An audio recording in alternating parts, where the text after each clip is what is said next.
अपनी धार्मिक मान्यताओं के हिसाब से पूजा करने की, अर्चना करने की, उपासना करने की, इबादत करने की, प्रेयर करने की, गुरु ग्रंथ साहब का पाठ करने की पूरी आजादी है और अपनी धार्मिक संपत्तियों के प्रबंधन की पूरी आजादी है। इसमें कोई नरेंद्र मोदी और कोई बीजेपी वाला कुछ नहीं कर सकता। यह कानून हमको बाबा साहब डॉक्टर भीमराव अंबेडकर के द्वारा लिखे गए संविधान से मिला है और यह बिल एक गैर संवैधानिक बिल है, इसलिए हम इसका विरोध कर रहे हैं। यह एक अनकॉन्स्टिट्यूशनल बिल है। आपने इस वक्फ बिल के अंदर लिखा कि 5 साल का प्रैक्टिसिंग मुस्लिम होना चाहिए तभी वो दान कर सकता है। अब पूरी दुनिया में कोई कानून आपको ऐसा नहीं मिलेगा जो कि यह कहे कि दान के लिए आपको पहले धार्मिक रीति रिवाजों को मानना पड़ेगा तब आप दान कर सकते हैं। तो हमने कहा भैया तय कैसे करोगे? मुसलमानों के घर में सीसीटीवी कैमरा लगाओगे कि 5 वक्त की नमाज पढ़ रहे हैं कि नहीं पढ़ रहे हैं, रोजा रह रहे हैं कि नहीं रह रहे हैं, जुमे की नमाज पढ़ी कि नहीं पढ़ी, इन्होंने कैसे आप तय करेंगे? दूसरा, पसमादा की आपको चिंता है तो एक सुझाव मैंने भी दिया।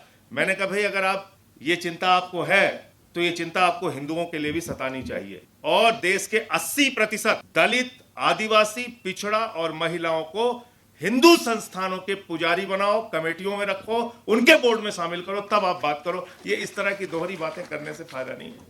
ये देश सेकुलर है, इसलिए नहीं कि प्रधानमंत्री मोदी जी धमका के हमको जो चाहेंगे वो कर लेंगे।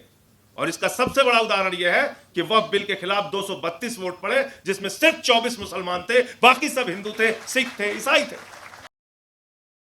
संविधान की धारा 25 से लेकर 28 तक, 29 तक यह बताती है कि हिंदुस्तान में रहने वाले हर नागरिक को अपनी धार्मिक मान्यताओं के हिसाब से पूजा करने की, अर्चना करने की, उपासना करने की, इबादत करने की, प्रेयर करने की, गुरु ग्रंथ साहब का पाठ करने की पूरी आजादी है और अपनी धार्मिक संपत्तियों के प्रबंधन की पूरी आजादी है। इसमें कोई नरेंद्र मोदी और कोई बीजेपी वाला कुछ नहीं कर सकता। यह कानून हमको बाबा साहब डॉक्टर भीमराव अंबेडकर के द्वारा लिखे गए संविधान से मिला है और यह बिल एक गैर संवैधानिक बिल है, इसलिए हम इसका विरोध कर रहे हैं।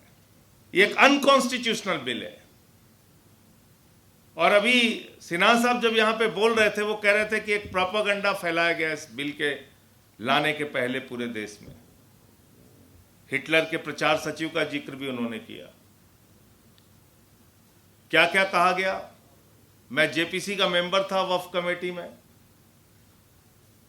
तो कहा गया कि साहब जिस भी जमीन को मुसलमान चाहे उसको वक्फ घोषित कर दे, और वक्फ बोर्ड कहता है ये वक्फ हो गई तो वक्फ हो गई।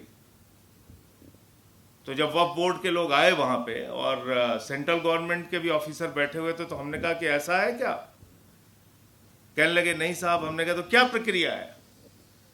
तो कहने लगे कि जिसकी जमीन है वो एक फॉर्म भरेगा, उस फॉर्म को भर के देगा कि हम ये अपनी जमीन वक्फ करना चाहते हैं, और उसके बाद आपत्ति के लिए एक समय दिया जाएगा कि ये जमीन, इंस्पेक्टर उसको जांच करेगा, सर्वेयर उसकी जांच करेगा, और आपत्ति के लिए निश्चित समय दिया जाएगा कि अगर किसी को इस जमीन के दान में कोई आपत्ति है तो अपनी आपत्ति दर्ज करा सकता है। उसके बाद वो समय निकल जाने के बाद वो संपत्ति वक्फ में दर्ज की जाती है। ये प्रक्रिया है।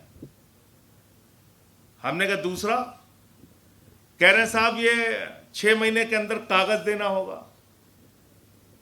तो एक सुप्रीम कोर्ट का एफिडेविट मिला वहां पे, जेपीसी के मीटिंग के दौरान जावेद भाई थे, आपने देखा होगा।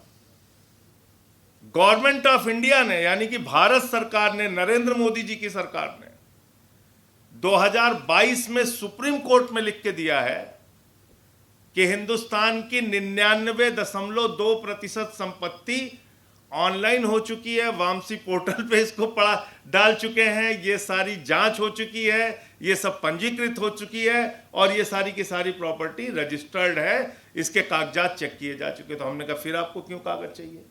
और एक स्टेटमेंट मिला मुझे उस समय के जो मुख्तार अब्बास नकवी साहब मंत्री थे, उनका स्टेटमेंट था। उन्होंने कहा कि देश की 100% संपत्ति जो है वो डिजिटाइज्ड हो चुकी है, वक्फ की संपत्ति। फिर कागज किस बात के लिए आपको चाहिए? क्यों आप ये लाना चाहते हैं? इसके पीछे है मकसद झगड़ा कराने का।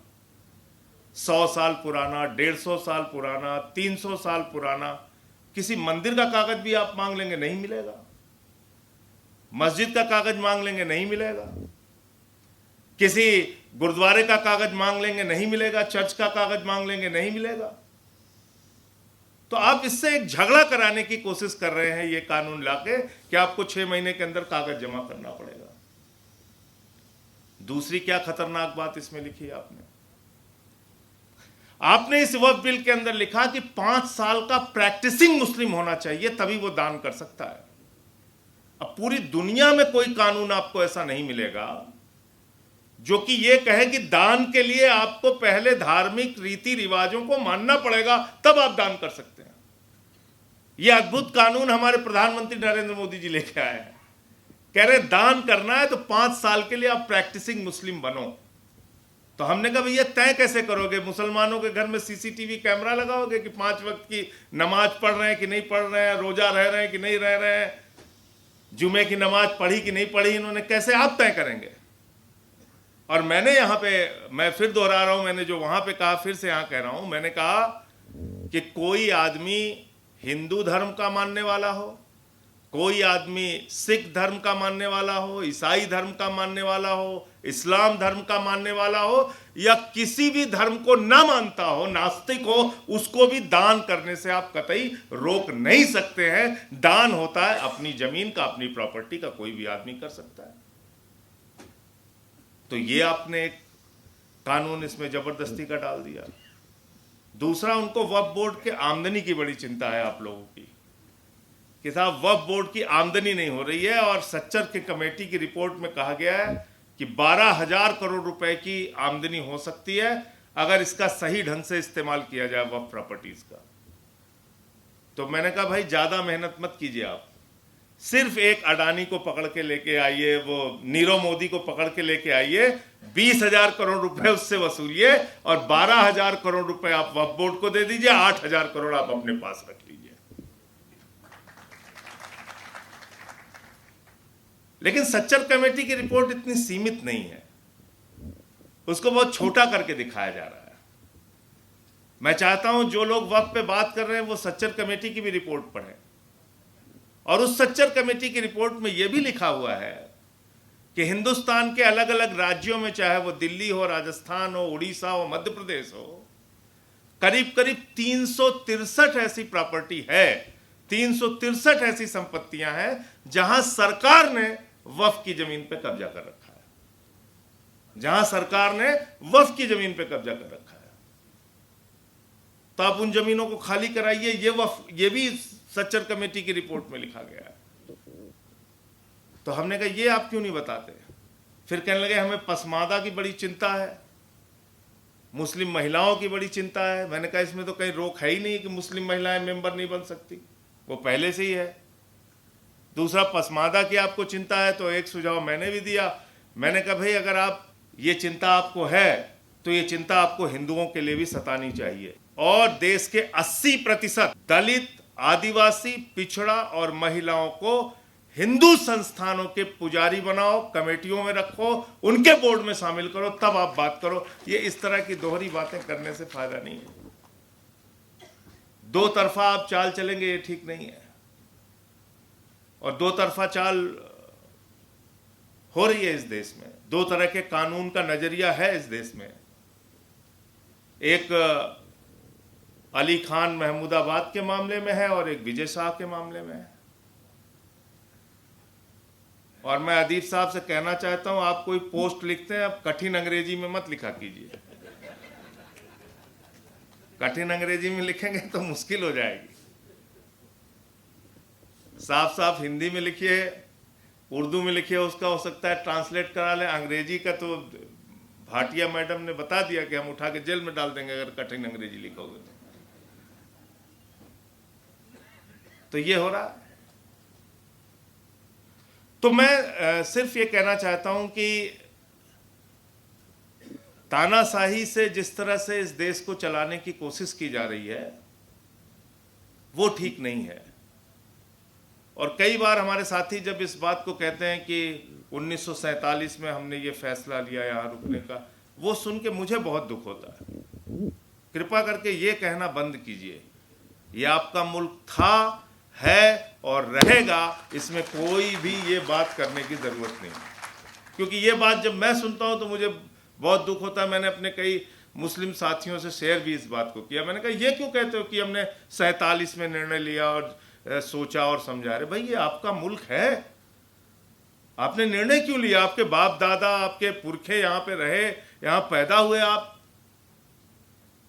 तो आपका मुल्क है, ये कहने की जरूरत नहीं है।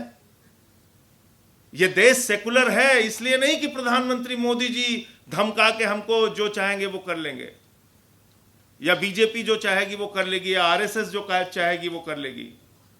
ये देश सेकुलर है और अपने मिजाज से, अपने विचारों से सेकुलर है। और इसका सबसे बड़ा उदाहरण यह है कि वक्फ बिल के खिलाफ 232 वोट पड़े, जिसमें सिर्फ 24 मुसलमान थे, बाकी सब हिंदू थे, सिख थे, ईसाई थे।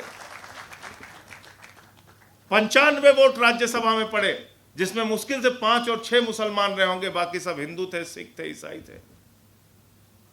कोई भी गलत काम होगा उसके खिलाफ हम लोग आवाज उठाने के लिए खड़े रहेंगे, आपके साथ कंधे से कंधा मिला के खड़े रहेंगे। हो सकता है आज आपको लग रहा हो कि हम लोग कमजोरी की हालत में हैं।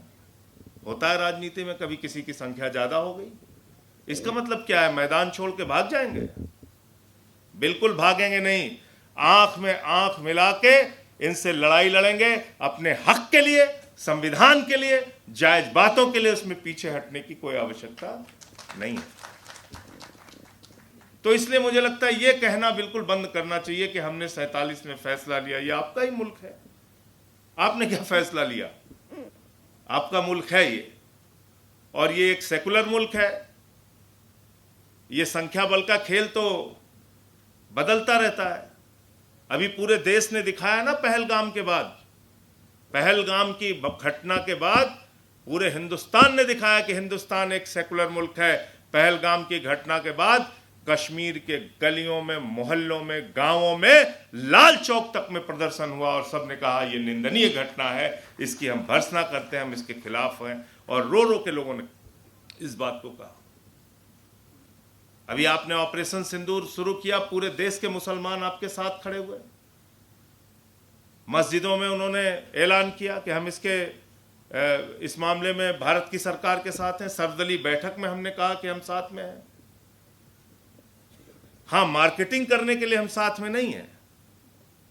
मार्केटिंग मुबारक हो मोदी जी को। आज उन्होंने बोला है कि हमारे शरीर में खून, गर्म खून नहीं बह रहा है, गर्म सिंदूर बह रहा है। मुझे शर्म आई ये बात सुनकर, भारत के प्रधानमंत्री की ये बात। अभी ऑपरेशन सिंदूर जारी है। अभी वो 4 आतंकवादी पकड़े नहीं गए जिन्होंने हमारे बहनों के सिंदूर उजाड़े, और आपने उसकी मार्केटिंग शुरू कर दी। आपने उसके नाम पे वोट बटोरना शुरू कर दिया। चश्मा लगा के और सेना का ड्रेस पहन के और बड़े बड़े पोस्टर होर्डिंग लगवा के आप घूम रहे हैं। सर्वदलीय बैठक में आपको आने की फुर्सत नहीं है। आप बिहार के चुनाव में जाके रैली संबोधित कर रहे हैं, फिल्मी सितारों को संबोधित कर रहे हैं मुंबई में, केरल में उद्घाटन कर रहे हैं, आंध्रा में उद्घाटन कर रहे हैं। 73 देशों की आपने यात्रा की, 124 बार विदेश की यात्रा की। आपको अब समझ में आया कि सर्वदलीय संसदीय दल भेजना चाहिए। पुलवामा की घटना के बाद सर्वदलीय संसदीय दल क्यों नहीं भेजा गया? उरी की घटना के बाद क्यों नहीं भेजा गया? गलवान घाटी की घटना के बाद क्यों नहीं भेजा गया?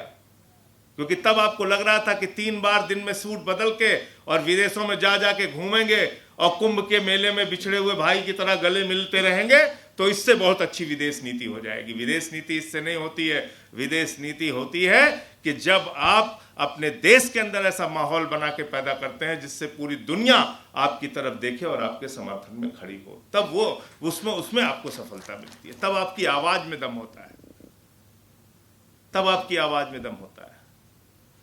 तो इसलिए वक्त बहुत ज़्यादा हो गया। मैं सिर्फ इतना कहना चाहता हूं कि इस लड़ाई में, कानूनी लड़ाई भी इसकी चल रही है, इस लड़ाई में हम लोग पूरी तरीके से आपके साथ हैं। और ये गैर संवैधानिक बिल है। मैंने जेपीसी में भी इसका विरोध किया, पार्लियामेंट के अंदर भी विरोध किया। जब भी आपने बुलाया आपके साथ आकर इसका विरोध किया। आगे भी जब आप बुलाएंगे आपके साथ खड़े होके इसका विरोध करेंगे, लोकतांत्रिक ढंग से, संवैधानिक तरीके से और जो अपने अधिकार हैं उसको लेके आगे बढ़ेंगे। बहुत बहुत शुक्रिया कि आपने मुझे यहाँ बुलाया और अपनी बात कहने का मौका दिया। बहुत बहुत धन्यवाद।